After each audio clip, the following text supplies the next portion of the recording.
Hey guys, I'm Jackie Brubaker. I'm an author, producer, 2-time Emmy Award winner, and host of That Girl the Podcast.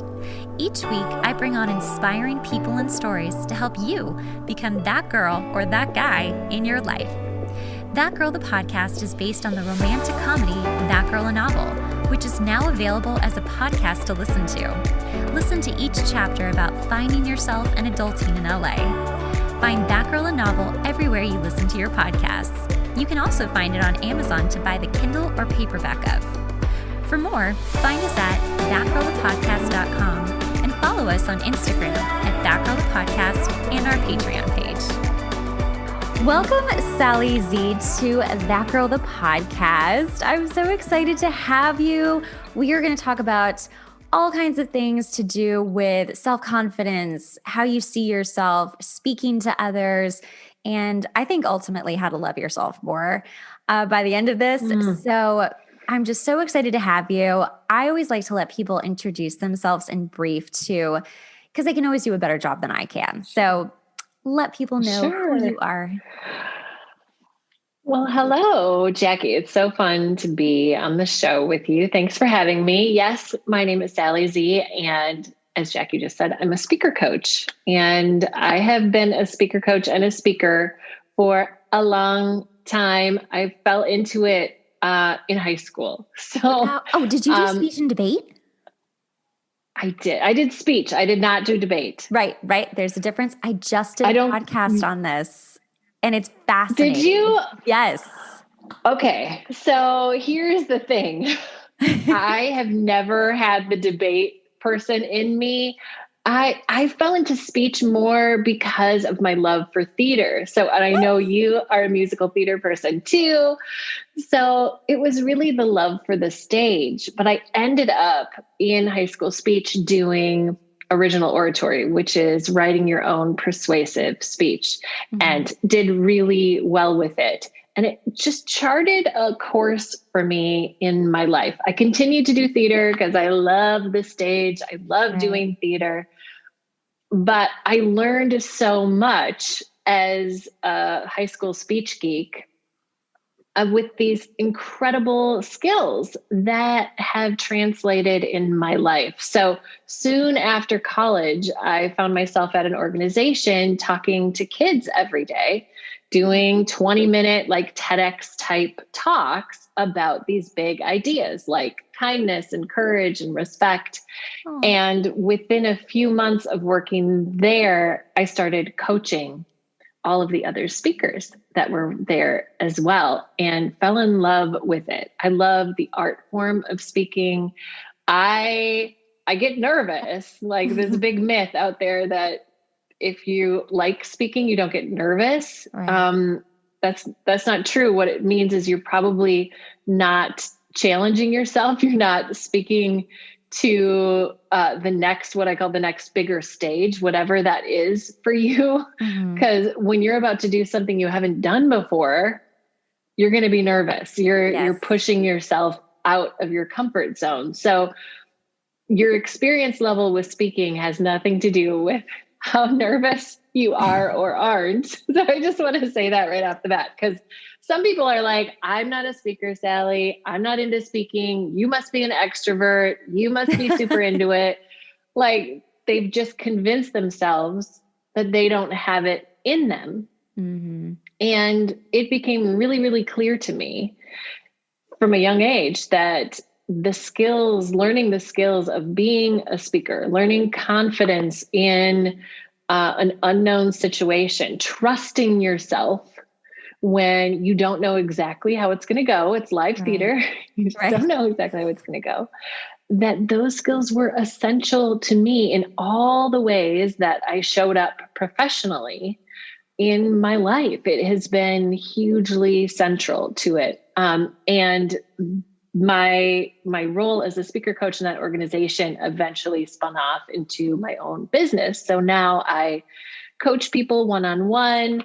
I have some online courses about really leveraging the power of speaking for entrepreneurs and solopreneurs, change makers, so that they can show up fully for their audiences and and bring more people into their business, help grow their business and their impact. So Yeah. I love speaking, but I know most people really don't. I love speaking too.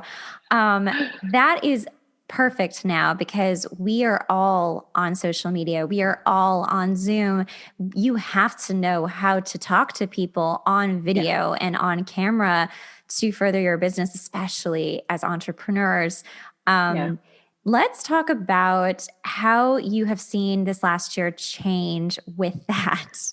Yeah. Oh my gosh. Well, it's funny. I feel like this pandemic has opened up the world of speaking to people, because I think pre every communication happening on video, we thought of speaking as just something that happened on stage. It was just that TEDx moment. It was just that big conference keynote.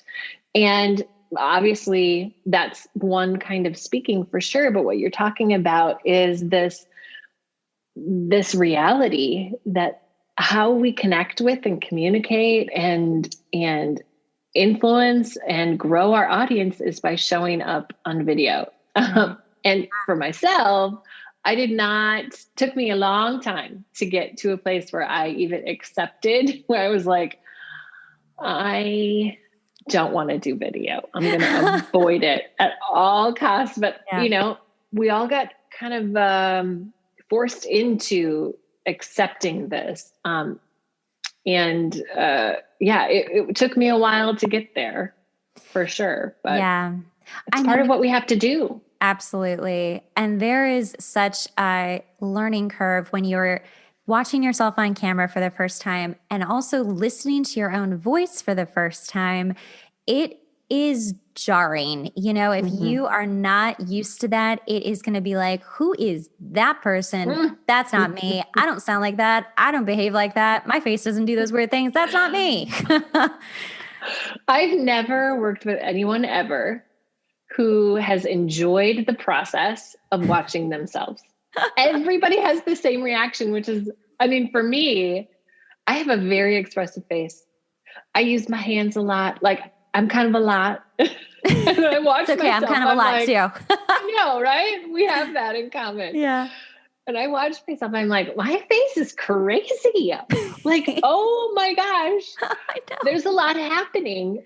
I didn't realize it because we don't watch ourselves typically, right? My safe zone was on stage. I loved being on stage, still love being on stage. Yeah. I felt like I could be vulnerable on stage, actually, way more than this intimate connection that is a camera. It's intimate. It's vulnerable. Right. It's all the things that we know are good, but are hard. And it's a process. And I, even having ushered some of my speakers in through this process of trying to help them get over their own self-consciousness about showing up virtually, I had the same experience, the same process. I don't think anybody is immune from that. Like, oh, that's how my voice sounds. Oh, this is what my face does all the time. Oh my gosh. The wrinkles I didn't know I had. I was like, what is happening there? Yes. I think Botox has gone up in demand. Or just the Zoom trick of like you can smooth everything out a little bit. Oh yeah. You can improve your appearance. Yep. I'm so glad I found that one out. Me too. Typically the lighting is pretty nice. Like right now, this is great lighting, but on days when it's not so great, I'm like, where's that ring light and where's the retouch? It's amazing. It's amazing what some good lighting does to help you feel more confident, because ultimately, I don't want you thinking about yourself. Yes. I don't want you distracted by yourself. I want you to show up so that you can just focus on what you're saying and what it means to the people you're talking to. It's truly ultimately about connection, but we have to get past ourselves to get to that point. And so the journey from self-consciousness and being ultra aware of ourselves, like I mean, there's nothing like speaking to make you feel like a seventh grader again, where you're just like, what do I do with my hands? And like, it can be really, really awkward for a while. Yeah. But that's just part of the process. And once you can move past that, you experience this wonderful, the best word I have for it is freedom, this openness and self-trust in the moment, which is necessary if we're going to show up and do big things, which is what we want to do. We want to show up and actually do something meaningful with the moment. Okay. So let's start kind of at the beginning. Say a client has come to you and they're like, okay, I have to start doing Instagram lives. I have to do Zooms. I have to do, videos for, my social media. I am super uncomfortable with myself. Do you start at that very small place of like, okay, let's find clothing that you feel comfortable in and are also flattering on you? And then like making sure like your hair is a certain way and like makeup so you can kind of like come prepared in like the armor. I mean, if you look at, TV and film, there are whole teams that work on that for you. You just show up and they're like, we're going to fix all of this for you. I know. But as humans, without those teams, like we have to do it ourselves. So you kind of are you working on that with people right now? I do a little bit, but here's my big caveat with this is even I want you to get to a place where you feel confident and whatever that means for you. I think 10 years ago, when I first started this work, there was sort of an expected wardrobe.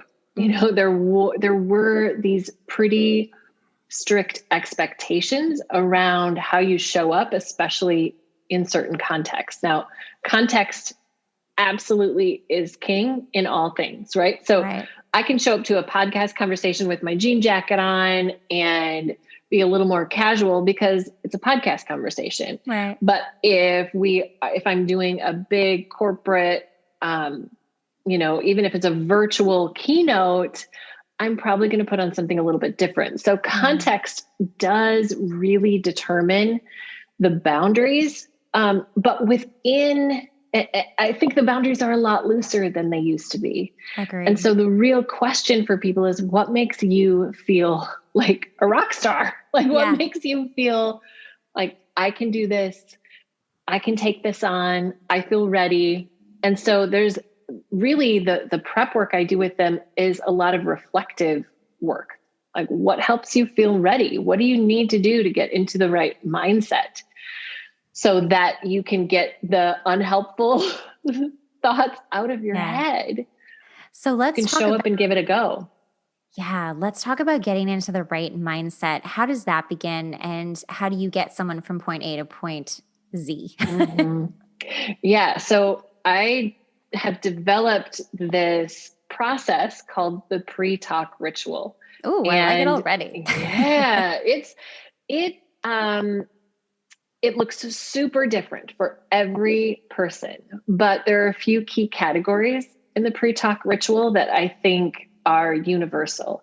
And that is thinking about how you prepare yourself mentally, how you prepare yourself physically, and how you prepare yourself spiritually. So essentially, and I'm not talking about like religion, I'm just talking about your heart, your willingness to be really open to the people in the room and in the room virtually, and truly connect with them. So that's a heart thing in my mind.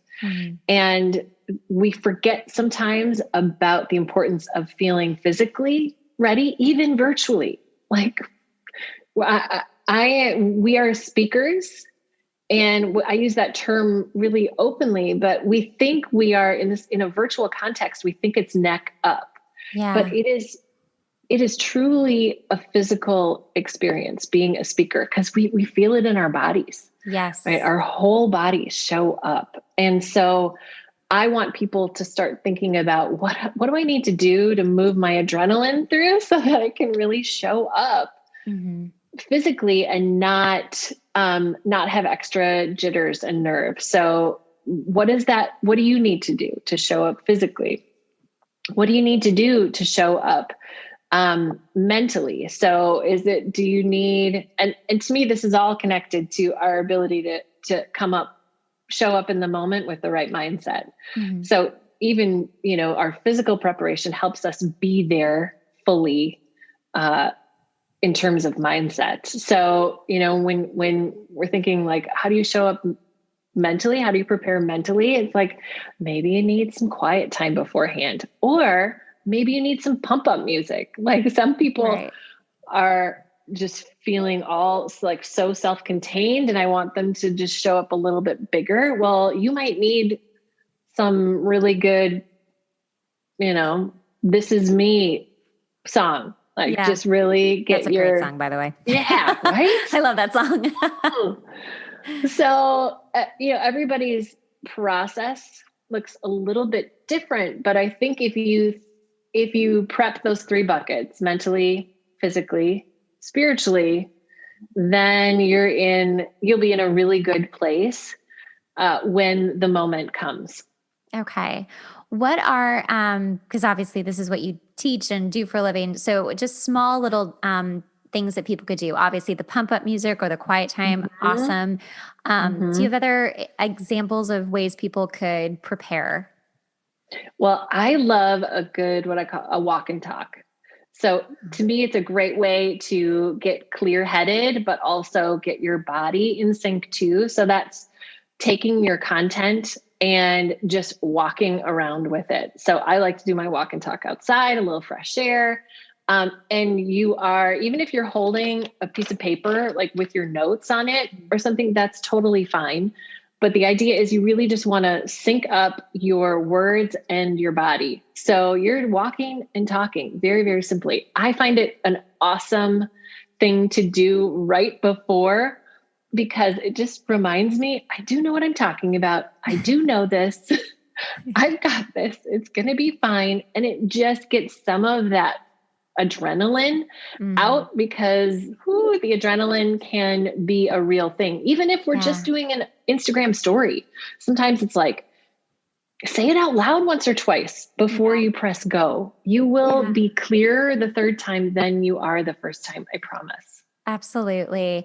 And I would also think that I know in my experience, just repetition is really helpful with lives and stories and videos and all of it. Just the more you do it, the more comfortably get with it, and you kind of lose those nerves, and it doesn't feel as intimidating. And you do get used to watching yourself, and you're not like, bleh. You're like, oh, that's so bad. That wasn't so bad.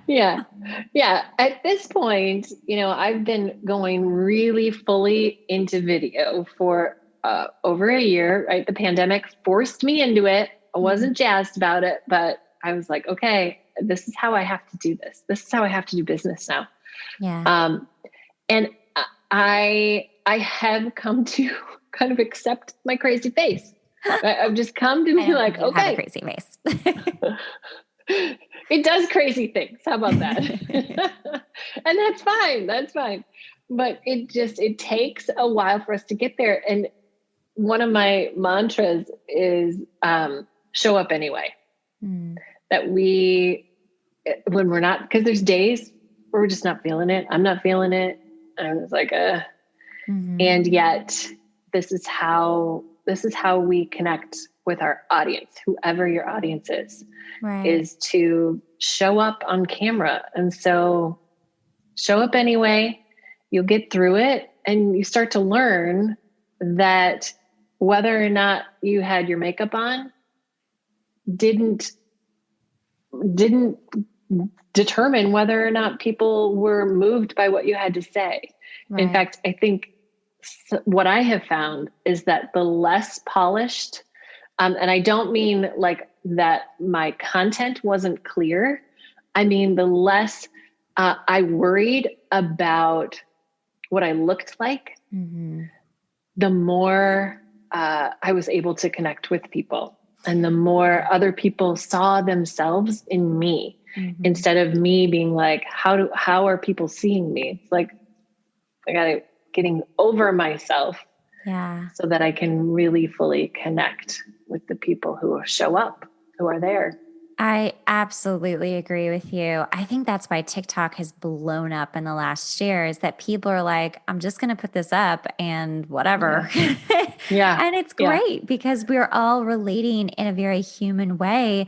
And it Yeah. isn't as glossy and fabulous and glamorous as we're used to watching on TV. It's like, Yeah. oh, this is the rest of the world and we're all like this. And Yeah. I have absolutely noticed, especially in the beginning of the pandemic, videos that I would do that were a lot more glossy and put together were not doing well. And so when I Yeah. switched over into just being like, all right, here we go. It just, Yeah. what you said is so true. As long as your content is clear and your message is clear and you come on and you are truly genuine in what you're saying, people love that. And I think Yeah. that's also hard too in the beginning when you're starting to really find your voice and be more video friendly is just Yeah. being authentically you because you've got all of these other external things happening at the beginning and you just got to kind of work through that. So maybe have a little Mhm. bit, I think for a listener, maybe have a little bit more grace with yourself as you're getting used Yeah. to this Yeah. and know that no Well, one's judging. well, it's brutal because we're learning publicly. Yes. And it's just, there's no way around it. The only way is through. And Mm, so the sooner you can just start and show up and kind of let it be whatever it is, you'll learn. It gets a little bit easier. You start to accept, oh, other people have accepted these things about me. Like even the things that I don't fully accept about myself, yeah. where I'm like, God, I didn't realize how thick my upper arms are. Like that's what I've noticed as I've gone on video. I'm like, wow, They're huh? not though. I don't see what you're Okay. seeing, but I That's the totally get thing it. I is, totally get it. yeah, we see ourselves, we do not have accurate mirrors of ourselves. And other people just have said, this is who you are. I see you. And, it's not that people don't have judgments because they do, You. but that's not ours to worry about. Right. Right. It's funny too. I think a lot more people just love you for who you are, whether they know you personally or they're following your account or whatnot. They really just love you for who you are because it's your soul that's coming through. And again, even Mhm. more reason to be so clear on your content and your message, no matter what it is, because people will Yeah. just fall in love with who you are, not with what you Yeah. look like. And, of course, Yeah. there are people who are like, their image is their everything, and it's fine. Like, Right. that's what they're doing. But Yeah. yeah, I Yeah. think for, just the regular folks out there, or we're just trying to like get our message out there and get Yeah. better on Zoom. It's just very, simply just it's been a beautiful way, I think, for all of us to, I mean, as if 2020 wasn't reflective enough, but now it's even self-reflective. And we're really getting to see ourselves clearly on all angles. Mm. That I think it's so good for all of us. And I actually I do a weekly Instagram live with my friend Renee Bauer, and we tackle really big subjects every week. It's always like codependency or narcissism, or, it's never like light. It's pretty heavy, but we like to keep it kind of light, whatever. Yeah. But not this week, but last week I was just, running around and like I never wear makeup unless I have to, And I just didn't want to do it. I was like, Yeah. I am not doing anything but this live today. I'm going to put a red lipstick on and call it good because Yeah. I was over it. And I did that. And I'm Mhm. like, you know what? This wasn't so bad because I'm so used to seeing my face now without makeup. It wasn't like Yeah. a shock. I was like, Right. I Right. can go either way. And it was really empowering. So I'm not saying everyone has to get to that level at all. I just was like tired and I felt, Yeah. but I did feel confident enough in myself from doing so much this last year and really getting to know me really all the time that I was Yeah. like, I don't think anyone's going to care that much. I don't think anyone's going to be like, wow, she looks different. Like now I don't care what she has to say. I think, like Yeah. you said, more people would be like, wow, thank you for not wearing makeup and just speaking some truth about, Yeah. crazy topic we were handling that day. Yeah. I mean, it's the same thing that I advise to all of my speakers when we're trying to figure out what stories they should share. And everybody's instinct is to want to share the stories of success, right? Mm-hmm. So I did this amazing thing and you can do it too. Here's how I did it. Yeah. And of course we want to share that because we've earned that. We worked hard for it. We and that's what we want to be known for. That's the credibility moment. But if we only share those stories, our audience doesn't believe they can do it too. They just are like, well, yeah, because you're this, this, this, and this. They're just, they don't see themselves in us unless we can talk about the hard parts of the journey. Right. And without that part, so you showing up and just being like, this is all I could do today. Like that moment. How many other people have had a moment where they're like, this is all I can do today. I just don't have anything else in me right now. That's the universal human moment that pulls people in. And if we want our audiences to step in closer to us, to not just admire us, but to truly feel connected to us, it requires a different level of humanity, I think, and like putting ourselves back onto the same level as our audience again and again and again, and not letting them put us on a pedestal. And this is true for bosses. This is true, like any leader, use that term generically, like we have to keep putting ourselves on the level of connection. Does that make sense? Absolutely. No, I think you just spoke some major truth right there. And that was a beautiful chunk of truth. I was just thinking, the more that I tell the stories of failure or the vulnerable stories, not only do people connect more, but I connect more. And it's like, instead of what you just said, always looking at our successes, like, oh, that's so lovely, she can do no wrong. When you're like, oh, and here's also this stuff that's horrible or a failure or whatever, it makes it, I'm more, and I think if I feel this way, other people absolutely feel this way. I'm more connected to those failures and I'm able to grieve them more healthfully. That's not really a word. Yeah. But also just be okay with them and not feel the shame of hiding anything. It's just like, here it is for me and you, and we can both actually heal and relate. And I love the transparency that's happening these days. Yeah. Well, I think the healthy part of it is that the story is shared in order to serve our audience. Right. So we know those stories where somebody is just telling it to tell it. And there are good reasons to just share your story and to not have it be of use to anybody else. But for most leaders, and for most people, like if you're pushing yourself to show up virtually, like you're wanting to influence people, you're wanting to lead. And so the storytelling has a utility and a purpose. And that can, like you said, that can be so empowering to realize, like, actually this struggle, this life that I've led, and we all have stories to share. Everybody does. Everybody. Like, there's some good that can come out of this, not just for me, but for other people. And that is where people start to find their purpose and their voice. Like, yeah, we need to hear what you have to say. You have something to offer. Let's do this. I love that. And that's seriously what you teach and what you live by. And I'm just so excited we got a chance to talk. I think a lot of people will really benefit from this podcast. And tell people how they can find you and work with you. Sure. Yes. Oh, I'd love to connect with people. You can check out my website. It's bemoved.com. And that is my company where I do coaching, where you can find some of my online courses. But what I'd really love for you to do is to come join me in my free Facebook group.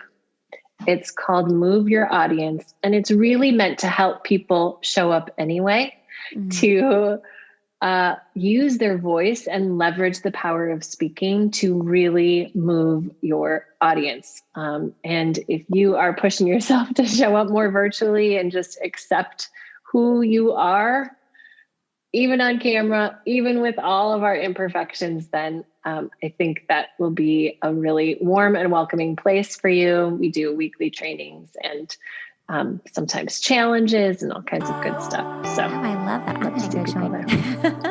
That'd be awesome. I would love that, Jackie. Well, thank you so much, Sally Z. This was wonderful. I'm so happy that you connected with me and invited me to be on the show. I'm really thrilled. I can't wait to hear it. Sometimes I might be like, oh, good advice, Sally. I'm going to listen to myself on this one. You will. You will. You will. Thanks so much for listening to the podcast. Remember, sharing is caring. Make sure to rate the podcast and leave a review. We really rely on this to help get the podcast out there. Also, make sure to watch the video version on YouTube at That Girl the Podcast.